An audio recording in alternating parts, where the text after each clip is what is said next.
الحمد لله نحمده ونستعينه ونستغفره ونؤمن به ونتوكل عليه ونعوذ بالله من شرور أنفسنا ومن سيئات أعمالنا من يهده الله فلا مضل له ومن يضلله فلا هادي له ونشهد أن لا إله إلا الله وحده لا شريك له ونشهد أن سيدنا وحبيبنا ومولانا محمدا عبده ورسوله أرسله بالحق بشيرا ونذيرا وداعيا إلى الله بإذنه وسراجا وقمرا منيرا أما بعد فأعوذ بالله من الشيطان الرجيم بسم الله الرحمن الرحيم إنهم يكيدون كيدا وأكيد كيدا فمهل الكافرين أمهلهم رويدا وقال النبي صلى الله عليه وسلم من كان في حاجة أخيه كان الله في حاجته أو كما قال عليه الصلاة والسلام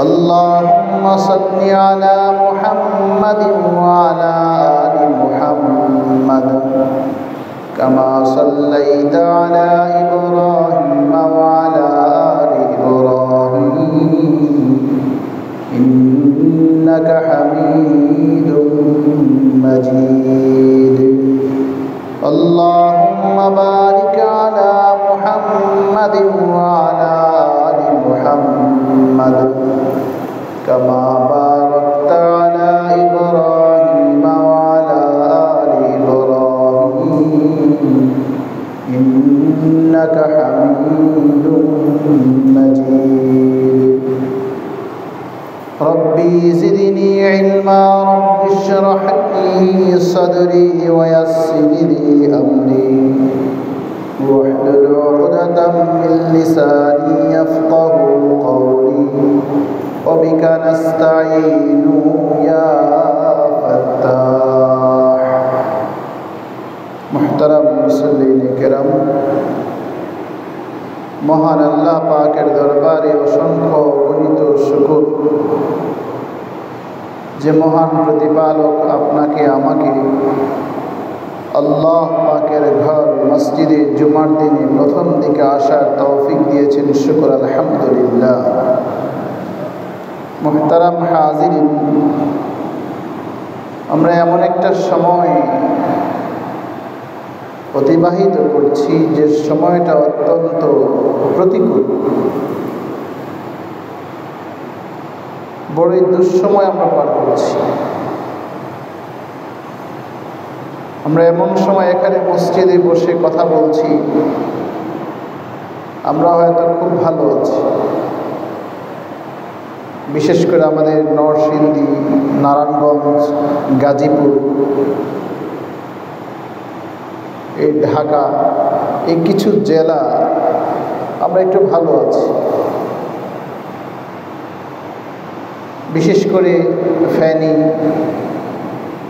তারপর লক্ষ্মীপুর নোয়াখালী কুমিল্লা সিলেটের কয়েকটা জেলা আর উত্তরবঙ্গের কয়েকটা জেলা যে বাঁধভাঙা জোয়ার যেভাবে শুরু হয়েছে আল্লাহ তাআলাই ভালো জানেন যে আল্লাহ পাকের ইচ্ছাটা কি। আল্লাহ তাআলা আমাদের জন্য কি রেখেছেন এটা আল্লাহ তাআলাই ভালো জানেন। তবে কোরআনুল কারীমের একটা আয়াত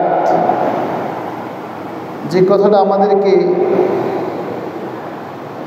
এই আয়াত যে বার্তাটা দেয়, যে আল্লাহ পাক রব্বুল আলামিন বলেন وَلَنَبْلُوَنَّكُمْ بِشَيْءٍ مِّنَ الْخَوْفِ وَالْجُوعِ وَنَقْصٍ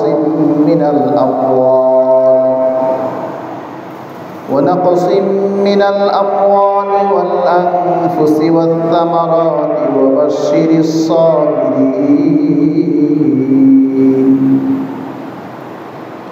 আল্লাহ তাআলা যে কথাটা বলেন ওয়ালা নাবলুওয়ান্নাকুম, অবশ্যই অবশ্যই আমি তোমাকে পরীক্ষা করব।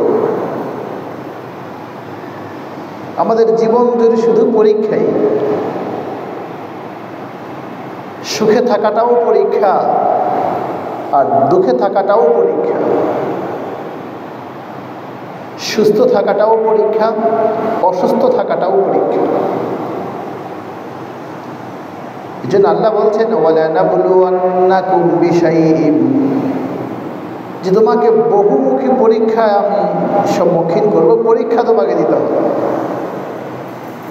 ওই যে আরো একটা আয়াতে বলা হয়েছে সূরাতুল মুলকের মধ্যে, আল্লাযী খালাকাল মাউতা ওয়াল হায়াতা লিয়াবলুয়াকুম আইয়ুকুম আহসানু আমালা। তো মৃত্যু আর এই জীবন, পৃথিবীতে আসা আবার পৃথিবী থেকে চলে যাওয়া, মাঝখানের যে সময়টা আছে এটা হলো তোমার পরীক্ষা, যে তুমি যে কাজগুলো করো এটাকে কত সুন্দর কাজ করতে পারো, পরীক্ষা।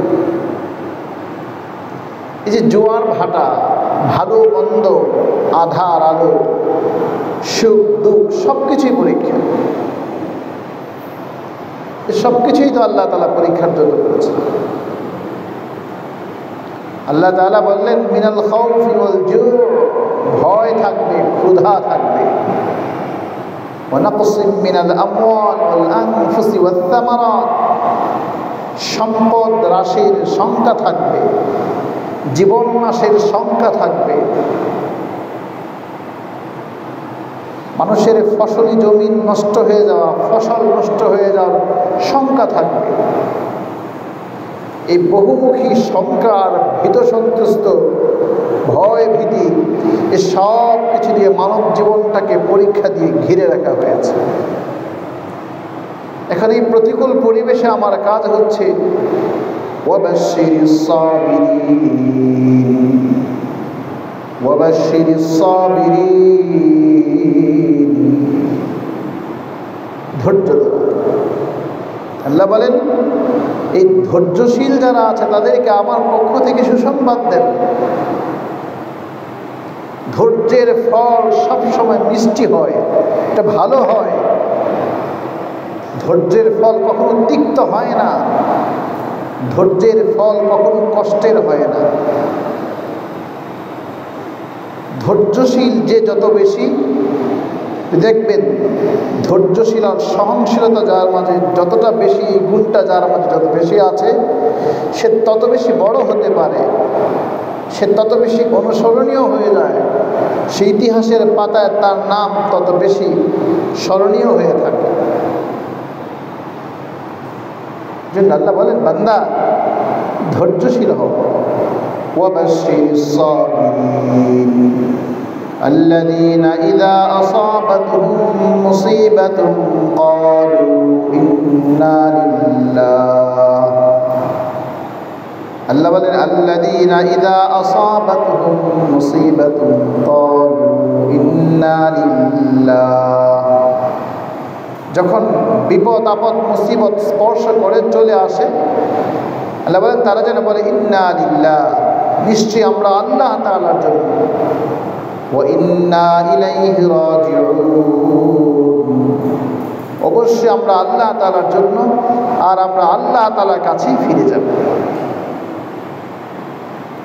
আমরা আল্লাহর কাছেই ফিরে যাব, এই কথাটা আল্লাহ পাক রব্বুল আলামিন আমাদেরকে বলছেন।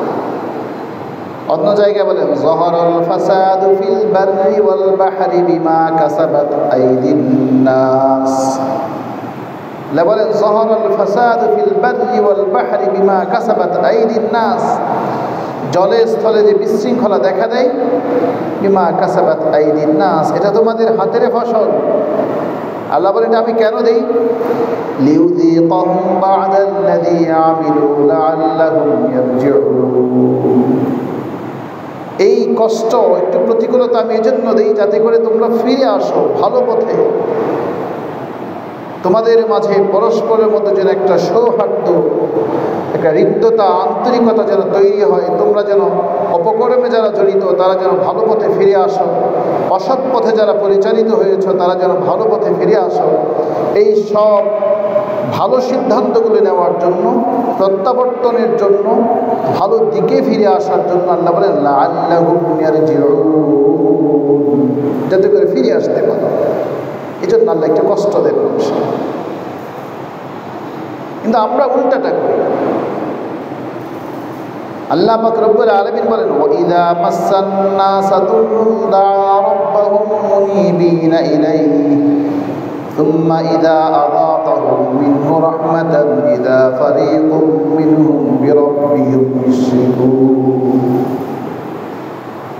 আল্লাহ বলেন ওয়াইদা মাসান নাসা দুররুন দাআ রাব্বাহুম, যখন মানুষকে কোনো কষ্ট, প্রতিকূল তাকে ছুঁয়ে বসে, স্পর্শ করে, তখন সে একাগ্র চিত্তে দাআ রাব্বাহুম মুনিবিনা ইলাইহি, এবার সে আল্লাহ অভিমুখী হয়, আল্লাহকে ডাকে। সে বলে আল্লাহ আমি আর এমন করবো না, আমাকে এবার রক্ষা করো, আমাকে বাঁচাও। অসুস্থ হলে বলে আল্লাহ, কত মান্নত করে, সুস্থ হলে এই করব সেই করব। বিপদে পড়লে কত কিছু বলে যে আল্লাহ আমি এই করব সে করব, আমাকে একটু ভালো, আমার ব্যবসাটাকে ভালো করে দাও, আমার বিপদ থেকে উদ্ধার করে দাও। আল্লাহ তাআলা এভাবেই বলেন ওয়াইদা মাসান নাসা দুররুন দাআ রাব্বাহুম মুনিবিনা ইলাইহি, যখন মানুষকে কষ্ট ধরে ফেলে, স্পর্শ করে, তখন সে একাগ্র চিত্তে আল্লাহকে ডাকে, একেবারে একাগ্র চিত্তে আল্লাহ তাআলাকে ডাকে। সুম্মা ইযা আযাকাহুম মিনহু রাহমাতান ইযা ফারীকুম মিনহুম বিরাব্বিহিম ইউশরিকুন, যখন তার থেকে বিপদটা সরে যায়,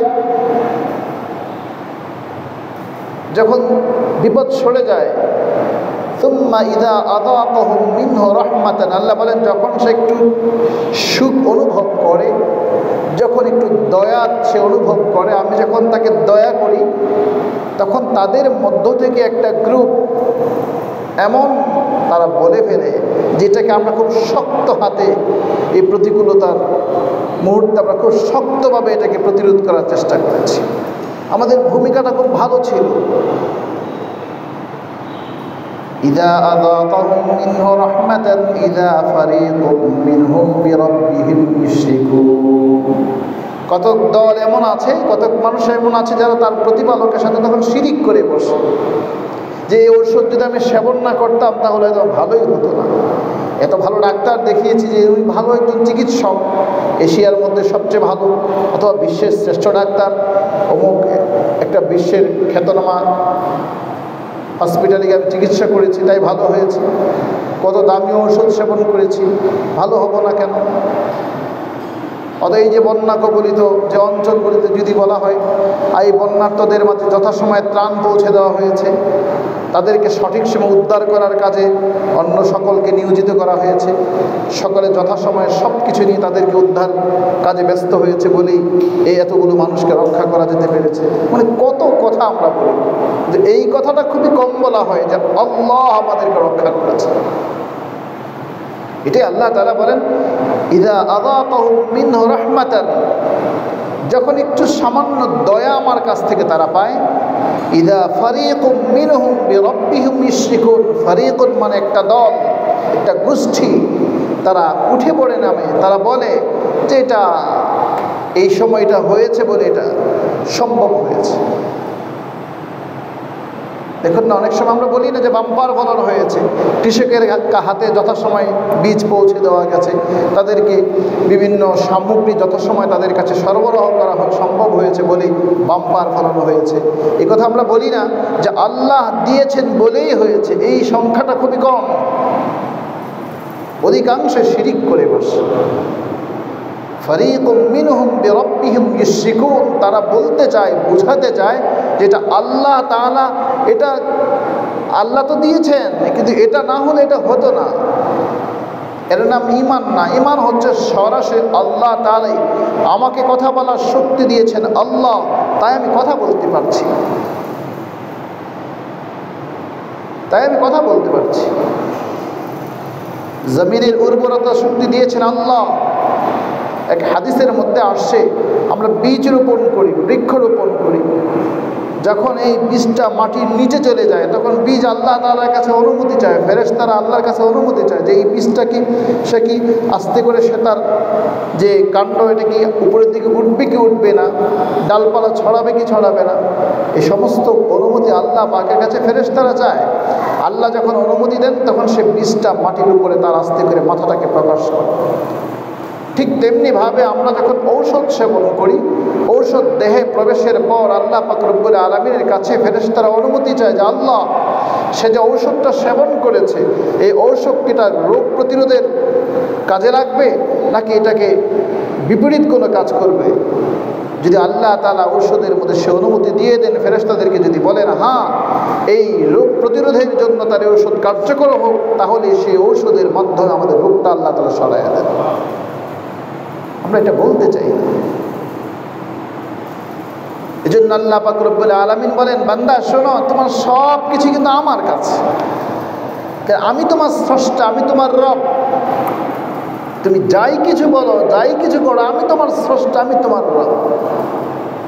আমি একজন সন্তানের বাবা হয়ে যেমন আমার সন্তানের ভালো মন্দ সব কিছু বুঝি, বোঝার চেষ্টা করি, তার ভবিষ্যতের চিন্তা করি, তার বর্তমানের চিন্তা করি, সাধারণ বাবা হয়ে যদি আমি আপনি অভিভাবকের স্থানে থেকে যদি এতটা ভাবতে পারি আমার প্রজন্ম, আমার সন্তানের বর্তমান ভবিষ্যৎ সব কিছু নিয়ে, তার কোনটা সুখকর হবে, কোনটা তার দুঃখের কারণ হবে, সব কিছু আমি ভাবতে পারি, তো মহান আল্লাহ যিনি সব কিছুকে সৃষ্টি করেছেন, তাও অনর্থক নয়, ভালোবেসে আল্লাহ তাআলা আমাদের এই মানব সমাজ, এই মানব জাতিকে আল্লাহ তাআলা সৃষ্টি করেছেন। এই মানব জাতির জন্যই জান্নাত আর জাহান্নাম, তার জন্যে পুরস্কার আর তিরস্কার সব কিছু এই মানব জাতির জন্য আল্লাহ তাআলা রেখেছেন।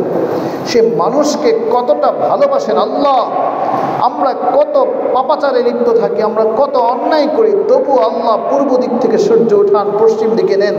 আর আল্লাহ তাআলার কত চমৎকার ঘোষণা, কিয়ামত কখনো কোনো ভালো মানুষের উপর দিয়ে সংঘটিত হবে না। এটা নিশ্চিতভাবে বলা যায়, কিয়ামত আমার উপর দিয়ে হবে না, আপনার উপর দিয়ে হবে না, কারণ আমরা কিছুটা হলেও ভালো আছি। কিয়ামত সংঘটিত হবে অপরাধীদের উপর দিয়ে, যারা আল্লাহকে বিশ্বাস করে না, আল্লাহকে মানে না, আল্লাহকে বোঝার চেষ্টা করে না, তাদের উপর দিয়ে কিয়ামত সংঘটিত হবে। এজন্য আল্লাহ বলেন, বান্দা আমি তোমাকে অনেক পরীক্ষা করব। ونقص من الأموال والأنفس والثمرات وبشر الصابرين। তোমার ফসলের ক্ষতি হবে, তোমার ঘর বাড়ির ক্ষতি হবে, তোমার প্রজন্মের ক্ষতি হবে, জীবন নাশের সংখ্যাও আছে।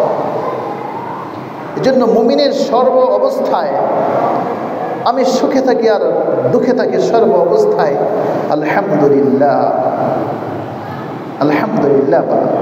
হযরত ইউনূস আলাইহিস সালাতু ওয়াস সালাম মাছের পেটে চলে গেছে, দেখুন মাছ গিলে ফেলেছে, কিন্তু মাছের যে হজম করার শক্তি সেটা আল্লাহ তাআলা নিয়ে নিয়েছেন।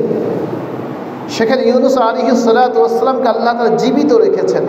তিনি বলেছেন, লা ইলাহা ইল্লা আনতা সুবহানাকা ইন্নী কুনতু মিনাজ জালিমিন। সেখানে আল্লাহকে ভুলে নাই, লা ইলাহা ইল্লা আনতা, আপনি ছাড়া আমার কোনো ইলাহ নাই, সুবহানাক, আপনি পবিত্র, আপনি সব কিছুর থেকে পবিত্র। এক হাদিসে আসছে, বান্দা যখন আমার এই পবিত্রতা বর্ণনা করে তখন আল্লাহ ফেরেশতাদেরকে বলেন, ও আমার ফেরেশতারা শোনো, আমার এই বান্দা আমাকে দেখে নাই, জান্নাত দেখে নাই, জাহান্নাম দেখে নাই, কোনো কিছুই দেখে নাই, সে আমি তার দৃষ্টির আড়াল হয়ে আছি, সে আমার সব কিছুকে বিশ্বাস করে সে আমার পবিত্রতা বর্ণনা করে, অথচ আমার কোনো দোষ নাই, কিছুই নাই, তবুও সে আমার পবিত্রতার কথা বলে। ও আমার ফেরেশতারা সাক্ষী থেকো, আমি তোমরা যেমন গুনাহ করতে পারো না, গুনাহ প্রবণতা তোমাদের মাঝে নেই, আমি তোমাদেরকে সাক্ষী রেখে বলছি আমার বান্দাকে হাসরের মাঠে আমি নিজেই পবিত্র ঘোষণা করে তাকে জান্নাতে ঢুকিয়ে দেব। মহান সে আল্লাহ। পরীক্ষা জীবন জুড়েই শুধু পরীক্ষা।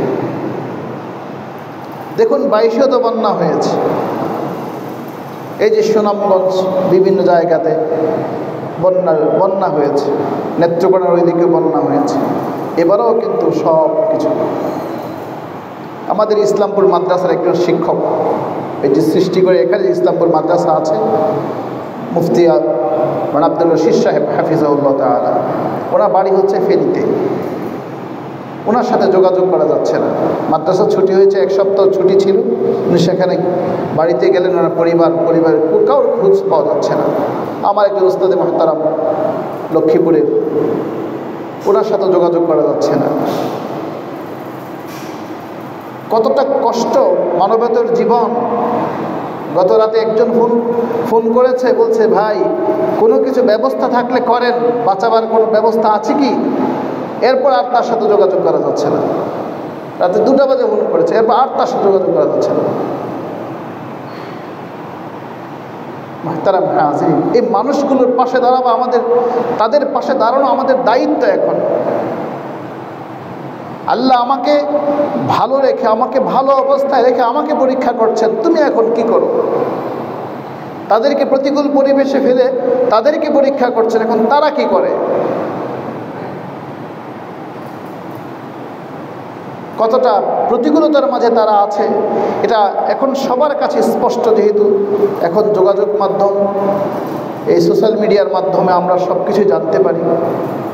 আল্লাহ তাআলা যেন এই সমস্ত বন্যার্তদের পাশে দাঁড়াবার মতো তৌফিক যেন আমাদের সকলকে দান করেন, সকলে বলে না আমিন। আর যেন এই মানুষগুলিকে আল্লাহ তাআলা এই প্রতিকূল পরিবেশ থেকে যেন অনুকূল পরিবেশ আল্লাহ তাআলা ফিরিয়ে নিয়ে আসেন, এক সুন্দর পরিবেশ যেন দান করেন। মুহতারাম হাজিরিন, একটা হাদিসও আপনাদের সামনে উপস্থাপন করে, সেটা হচ্ছে মান কানা ফি হাজাতি আখিহি কানা আল্লাহু ফি হাজাতিহি। হাদিসে রাসূল সাল্লাল্লাহু আলাইহি ওয়াসাল্লাম বলেন, তুমি যখন তোমার ভাইয়ের প্রয়োজনে দাঁড়াবে, আল্লাহ তোমার বিপদে তোমার প্রয়োজনে দাঁড়িয়ে যাবে। রাসূল সাল্লাল্লাহু আলাইহি ওয়াসাল্লাম বলছেন যে আমি যখন, আল্লাহ পাক রব্বুল আলামিনের কথাটা রাসূল নিজে আমাদেরকে বলছেন এইভাবে যে দেখো তুমি তোমার ভাইয়ের বিপদের সময় দাঁড়াবা, আল্লাহ তোমার বিপদের সময় দাঁড়িয়ে যাবে। অর্থাৎ তোমার বিপদের সময় অন্য একজনকে এমনভাবে অগ্রসর করানো হবে যে তোমার বিপদ থেকে তোমাকে উদ্ধার করার জন্য লেগে যাবে। এজন্য মুহতারাম ভাই ও দোস্ত বুজুর্গ, আমার সকলের কাছে একটা অনুরোধ। আমাদের উপজেলা নির্বাহী কর্মকর্তা মহোদয় আমাকে আজকে নির্দেশ দিয়েছেন যে আজকে মসজিদে যা কালেকশন হবে কোনো টাকা মসজিদ ফান্ডে জড়ো হবে না, সব টাকা বন্যার্তদের জন্য। স্যার এই নির্দেশনা দিয়েছেন। দেখুন, এই মানুষগুলোর পাশে দাঁড়ানো আমাদের জন্য এখন ফরজ, এটা বাধ্যতামূলক। সবাই সব দিক থেকে ছুটে আসছে সহযোগিতার জন্য। আমরা পারবো না ইনশাআল্লাহ? আপনারা 2022 সাল আপনাদের মনে আছে যে আপনারাই দিয়েছেন, 2 ধাপে গিয়ে মনে হয় প্রায় 5.5 লক্ষ টাকার মতো দিয়ে আসছি। 2 ধাপে গিয়েছিলাম, সে এতগুলো টাকা দেওয়া হয়েছে। আপনারা আশা করি এবারও ইনশাআল্লাহ দিবেন। আমাদের খিদমাতুল উম্মাহ ফাউন্ডেশন আছে একটা, আপনারা হয়তো জানেন। এটার মধ্যে আলেম ওলামা যেমন আছে এমন সাধারণ মানুষ আছেন। আমরা মিলে ইতিমধ্যে গত রাত্রে আমাদের 4টা ট্রাক সেখানে পৌঁছে গেছে, ইঞ্জিনের নৌকা এবং স্পিডবোট সেখানে পৌঁছে গেছে। উদ্ধার কাজ, এখন কাজ হচ্ছে উদ্ধার করা এদেরকে।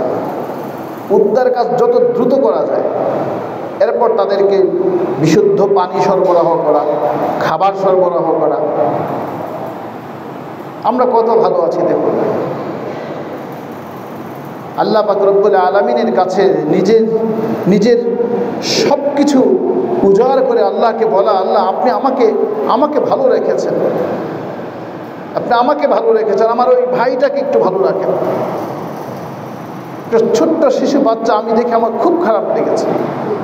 একটা ছোট্ট শিশু বাচ্চা, তার এই জায়গাতে ঠোঁটের নিচের ঠোঁটের এই জায়গাতে পানি চলে আসছে, সে একবার হাত এভাবে উঁচু করে আবার 2 হাত এভাবে উঁচু করে, আমার মনে হচ্ছে সে কাউকে ডাকছে তাকে একটু বাঁচাবার জন্য। ও মেরে মুহতারাম ভাই, দোস্ত বুজুর্গ, দেশকে ভালোবাসুন, দেশের মানুষকে ভালোবাসুন, মানুষকে ভালোবাসুন। আমরা মানুষকে ভালোবাসতে হবে। দেখুন, আমি যদি এই কথাটা একটা হাদিসের মর্মার্থ বলছি যে আমি সুখে থাকবো কখন, আমি ভালো থাকবো কখন। আমরা প্রত্যেকে যেমন, আমরা কিন্তু নিজের চিন্তা কম করি। আমি একজন ব্যক্তি বেঁচে থাকতে হলে আমার জন্য কয় টাকার প্রয়োজন? অনেক টাকার প্রয়োজন না। আমি চিন্তা করছি আমার সন্তানের জন্য, আমি চিন্তা করছি আমার পরিবারের জন্য, আমার পরিবারের অন্যান্য সদস্যের জন্য, আমার পরিবারের সদস্যরা কিভাবে ভালো থাকে, সুস্থ থাকে, তারা কিভাবে একটু স্বাচ্ছন্দ্য চলতে পারে, কোনো কোনো ক্ষেত্রে তারা কিভাবে বিলাসিতা করতে পারে, সেই ভাবনাটাও আমাদের মধ্যে আছে। এই চিন্তাটা যদি আমার পরিবার থেকে বের হয়ে, আমি আমার পরিবারের গণ্ডি থেকে বেরিয়ে যদি আমি আমার প্রতিবেশীর প্রতি খেয়াল করি যে আমি যেমন স্বাচ্ছন্দ্যে, সুখে, শান্তিতে, নিরাপদে থাকতে চাচ্ছি, ঠিক তেমনিভাবে আমার প্রতিবেশীটাও যেন ভালো থাকে, তাহলে প্রতিবেশীর ছাদের পানি আমার সীমানা প্রাচীর নষ্ট করবে না, প্রতিবেশীর ছাদের পানি আমার বাড়ির যাতায়াতের রাস্তা নষ্ট করবে না। এই চিন্তাটা আমাদের মাথায় নেই। এটা যদি সামাজিকভাবেই এভাবে আমরা গড়ে উঠতে পারতাম, আমাদের পরিবারগুলো যদি এভাবে গড়ে উঠত। দেখুন, আরেকটা দেখেছেন ফেসবুকে, এটা তো আপনাদের ছোট্ট বাচ্চা, সে কত স্পষ্ট করে বলছে 14,000 কত টাকা সে জমা করেছে, সে উমরায় যাবে, সেই টাকাটা দান করে দিয়েছে। রাসূল করিম সাল্লাল্লাহু আলাইহি ওয়াসাল্লামের এক হাদিসে আসছে, ছোট ছোট বাচ্চাদের হাতে রাসূল সাল্লাল্লাহু আলাইহি ওয়াসাল্লাম দান করতে দিতেন। এটা সুন্নাহ যে আমরা আমাদের সন্তানদেরকে মসজিদে নিয়ে আসি, নিয়ে আসার পর ছোট ছোট বাচ্চার হাতে আপনি টাকা দেন, তার মাধ্যমে ভিক্ষুককে ভিক্ষাটা দিতে দেন। মসজিদের দান বাক্সে সে নিজের ছোট শিশুটা নিজ হাতে টাকা রাখুক, এটা তার শিক্ষা, এটা তার শিক্ষা। আপনি যেমন যে বিভিন্ন সময় দেখেন না, বিভিন্ন অনুষ্ঠানে উপস্থিত করে আপনি কি শিখায়, তাকে চেতনা শিখাতে চান। সে চিনুক, সে বাঙালি কি জিনিস বুঝুক, সে চেতনা, ওই চেতনা ধারণ করুক। এজন্য বিভিন্ন অনুষ্ঠানে আমরা আমাদের সন্তানদেরকে উপস্থিত করার প্রতি উদ্বুদ্ধ করি। কিন্তু এটা একটা চেতনা, আপনার সন্তান বদান্যতা তার মাঝে আসুক, সে দানশীল হোক, সে বুঝুক এই কথা দান করতে হয়। বাবা আমাকে দান করতে শিখিয়েছেন, বাবা আমার মাধ্যমে দান করতে। আপনার সন্তানকে নতুন টাকা দেন, আপনার সন্তানের হাতে নতুন টাকাটা দিয়ে বলেন এই টাকাটা তুমি গরিবকে দিয়ে দাও, তাহলে তার নতুন টাকা জমানোর নেশা থাকবে না, বরং সে দান করতে শিখবে। ওই শিশু বাচ্চাটার কথা মনে, সে কোন ক্লাসে পড়ে, হয়তো ক্লাস 4 অথবা 5 হয়তো পড়ে, অথবা 3 পড়তে পারে। এই বাচ্চাটা কতটা সে কি বললো যে বাবা মা আমাকে বলেছেন দান করে দিতে, সে নিজে দান করে দিয়েছে। সে বলছে আমি টাকাটা জমা করেছি উমরায় যাব সেই উদ্দেশ্যে। এটা আমাদের সন্তানদেরকে এটা শেখাতে হবে। লান তানালুল বিররা হাত্তা তুনফিকু মিম্মা তুহিব্বুন। কোরআনের আয়াত মাঝে মধ্যে মনে হয় যে আল্লাহ তাআলা হয়তো আমাদেরকে, মানে এই আয়াতগুলো আসলে কোরআন যে সার্বজনীন এটা স্পষ্ট। আল্লাহ কি বলছেন, লান তানালুল বিররা হাত্তা তুনফিকু মিম্মা তুহিব্বুন। ততক্ষণ পর্যন্ত তোমার কোনো পুণ্যই হবে না, কোনো নেকিই হবে না, যতক্ষণ না তোমার পছন্দের জিনিসটা তুমি দান না করবা। লান তানালুল বিররা, কখনো কিছুতে কোনোভাবেই তোমার নেক হবে না, পুণ্য হবে না। তুনফিকু, তুমি খরচ না করবা যেটা তোমার সবচেয়ে প্রিয়। আমাদের প্রিয় কি? সম্পদ। সম্পদ। আরেক জায়গায় কি আসছে, লাইসাল বিররা আন তুওয়াল্লু উজুহাকুম কিবালাল মাশরিক ওয়াল মাগরিব। দেখুন কোরআন স্পষ্ট কথা, লাইসাল বিররা আন তুওয়াল্লু উজুহাকুম কিবালাল মাশরিক ওয়াল মাগরিব। তোমার এই অবয়বকে তুমি পূর্ব দিকে ফিরাও কিংবা পশ্চিম দিকে, কোনো পুণ্য হবে না। ওয়ালাকিন্নাল বিররা মান আমানা বিল্লাহি ওয়াল ইয়াউমিল আখির। আল্লাহ বলেন পুণ্য হলো কোনটা? আখিরাতের উপর বিশ্বাসী হওয়া, আল্লাহ পাকের উপর বিশ্বাসী হওয়া।